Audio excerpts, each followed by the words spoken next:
here's how the hierarchy of values can help. Let's say one of your relationships, and this is my personal example. So I don't like the gym. I don't like the idea of going to the gym, driving back home from the gym, spending time in the gym for any reason, as well as I don't like the idea of paying for a membership that I really don't use, because that's what's been happening with me. And anytime I sign up for the gym, I just sign up, I go for a week, and I stop going.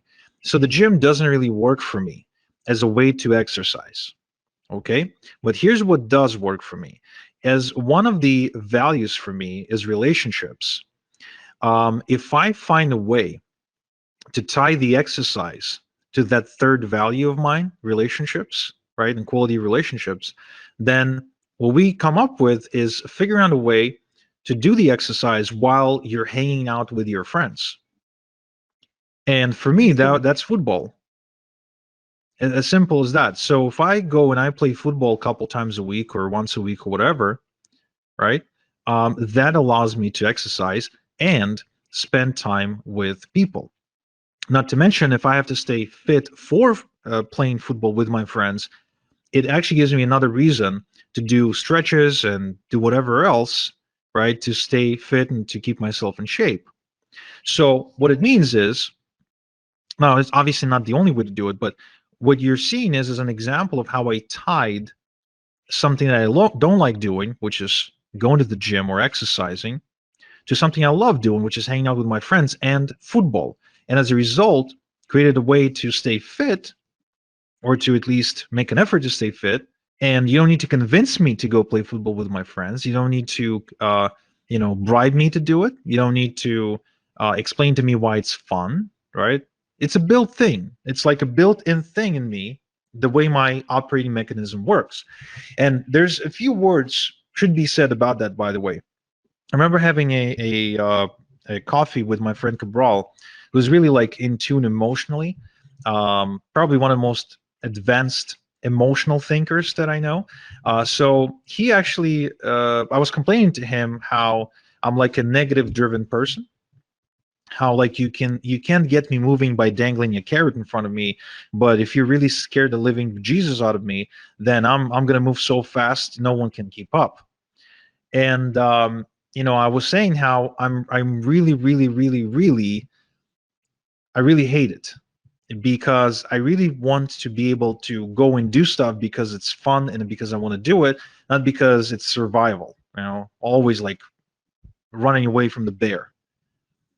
And he told me a profound thought. He said, "Look, you've got a MacBook, right?" I said, "Yeah." He says, "Well, what happens if you were to try and install a Windows app on your MacBook?" I say, "Well, unless you use some kind of a transition software or whatever, it's probably not going to work." He said, "Yeah. And would you be mad at your MacBook if it didn't?" To which I said, "Of course not, because that's the operating system. MacBook has the iOS, the OS, and Microsoft have Windows, so uncompatible. I just need to get the version of the app for Mac, and then it will work." He said, "Well, that's exactly my point." He said, "Your system, your operating system, is survival. For you to move really, really fast into any direction, you need to be scared to do it." And he said, "But would you, like, in the same way you wouldn't be mad at your MacBook for not accepting a Windows app, you shouldn't be mad at yourself for being wired the way you are, because that's the way you wired. At 34 years old, you're not going to get unwired or rewired into a great extent, right? You're still going to operate the same way." And it was a profound point, right? That each one of us has an operating system. We operate a certain way. And for us to motivate ourselves to do anything or to stop doing anything, we need to talk to ourselves in our own language. We need to talk to ourselves within the parameters of our operating system. I'll give you another great example. So there's this a longtime friend and a student, Liviu from Moldova, who used to work with me many, many moons ago, and he recently resurfaced, and he came on board into the Lisbon lifestyle because he's now getting into affiliate marketing. And one of the first conversations I've had with Liviu was he was telling me how one of the things he wants to change about his life that he struggles with at the time, that was like, I don't know, 6 years ago. He said, I want to stop smoking. I want to stop smoking because one time, he says, my daughter saw me smoke, and she said, hey, daddy, you shouldn't be smoking. Smoking is unhealthy. And he said, yes, you're right. And he didn't smoke in front of her anymore, but eventually he actually quit smoking as well.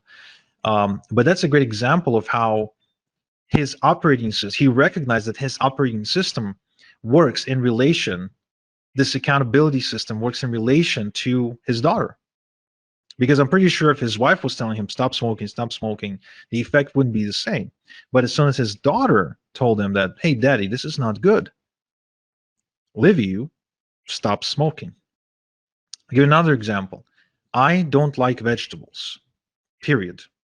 Growing up, and fruits as well, by the way. Growing up, I'm not sure how I grew up, but I was pretty much eating one vegetable, which is potatoes.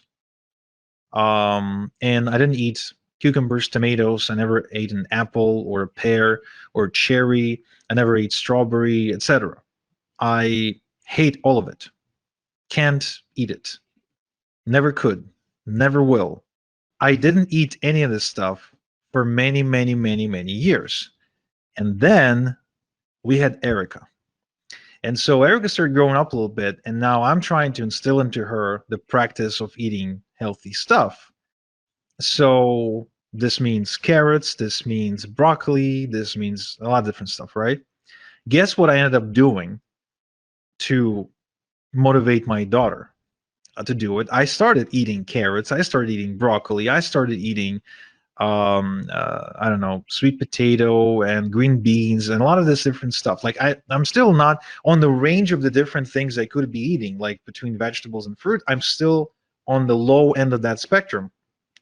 But at least I started eating some of this stuff. And why? Because of the accountability of being a good father and instilling the right habits and mindsets into my daughter and for my son as well later on.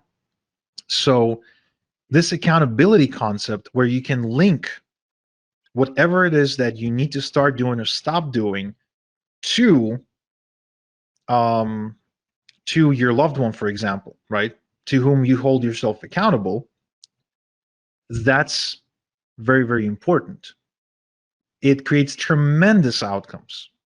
I remember when I was interviewing Robert Kiyosaki, we spoke about this, and you can listen to his interview on my podcast by checking it out on our website, listbuildinglifestyleshow.com. He said that you should never try to start a business or make money for yourself. You should always seek to do it for other people, but not in a way where he's like, oh, I'm going to give all my money away to other people. It's more about the accountability to your loved ones and people you care about, right? I spoke many times about how I got into this business originally because I was looking for ways to help my parents who were so far behind the bills that my dad would occasionally take out a loan from the bank to which he already owed a lot of money just to cover for the overdraft so he doesn't get fined, and the bank would continue to put more interest on him. So it's just a way to keep us, going deeper and deeper into debt. So when I turned 16 or 17, I became aware of the financial trouble we were in. Now, eventually, once I succeeded, I actually paid off all of my parents' debts, like just gave them the money and they paid it cash, just paid off everything with interest rates, everything. So now they are debt free and they live in an apartment that I also bought for them, so they don't have to pay rent, right? So that was one of the major drivers for me at the time. Then once I had my own family, guess what happens? The priorities switch, right? Now it's like, it's all about my daughter, my son. And what's interesting, and I don't know if it's a coincidence or not, but the month my daughter was born, my income went from 40K a month to 80K a month. Wow. Which is really interesting. Yeah. It did happen. So it unfortunately, having Chris did not have the same effect. No, but in all seriousness, if you're struggling with anything as far as motivation goes, it means you're not connecting it in accountability perspective to anyone in your life. Because if you did, you would not want to let them down. and it's super powerful.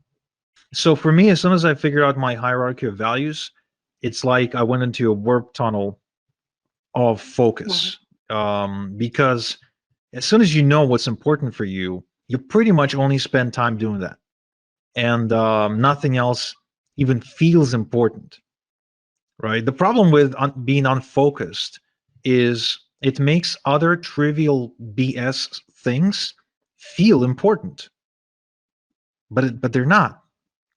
They're really, really not. They're just an escape. So you get clear on your hierarchy of values, and I feel what you will experience is a heightened sense of focus, a heightened sense of accountability, and a heightened sense of clarity, which will all result in you moving towards your goals.